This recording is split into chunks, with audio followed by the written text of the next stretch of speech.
Kita sekarang masuk ke nomor 41, Nadoman Maulid wal Mi'raj Kanjeng Nabi. Wahid Isnani Salasah. Tidinya kersa pangeran maparinan kamulyaan kana binu akhir zaman kakasih nu sifat rahman nuju tanggal 7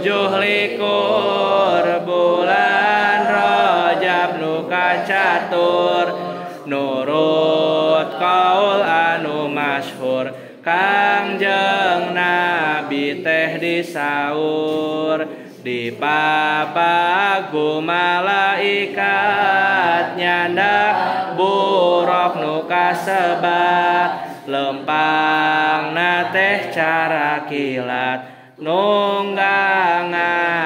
Nabi angkat di Mekah kai Baitul Muqaddis tenganggo lami antawis kujal mahan tekatawis kersana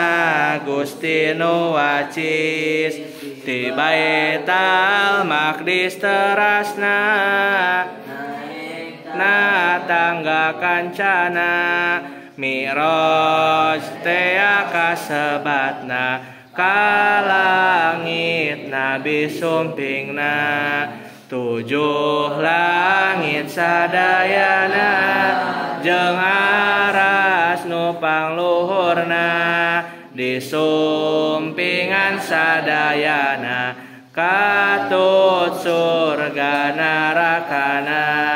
Kangjeng Nabi ditimbalan ku Gusti nu sifat rahman anjeunna kudu netepan salat muji ka pangeran kabeh jalma nu iman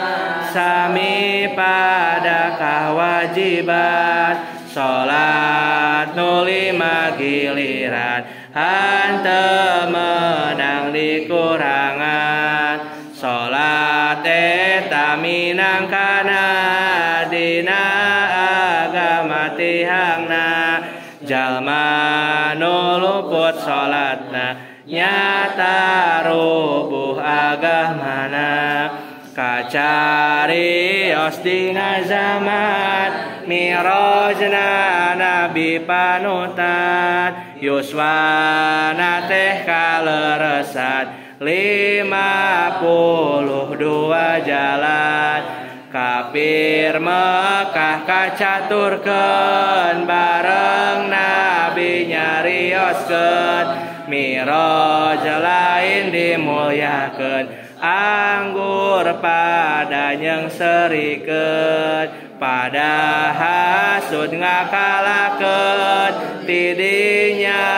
Allah ngersakeun Kangjeng Nabi dialihkeun ka Madinah disirnakeun persahabat pirang-pirang nubu mela milu iya milu ngalih sewang-sewang hanteu pisan sumoreang tambah kamulyaan Nabi di Madinah asal sepi jadi ramah kudu ngaji kanu maha suci tahun lamina di Madinah jumenengna agama Islam cahyana gumebyar ka mana-mana negeri Mekah di perangan akhirna kaboyong pisan Nabi tambah kamulyaan yakin lain jijieunat Arius yuswa Kangjeng Nabi genep puluh tilu pasti makomna di jero negeri Madinah negara suci puputrana Kangjeng Nabi aya opat anu istri Siti Zaidah nu kahiji Ruqayyah nu hiji deui Umi Kulsum katiluna Siti Fatimah bungsuna Ari putra nu cikalna Sidna Qasim kakasihna Sidna Abdullah raina Ibrahim nu katiluna eta nu genep putrana Siti Khadijah ibuna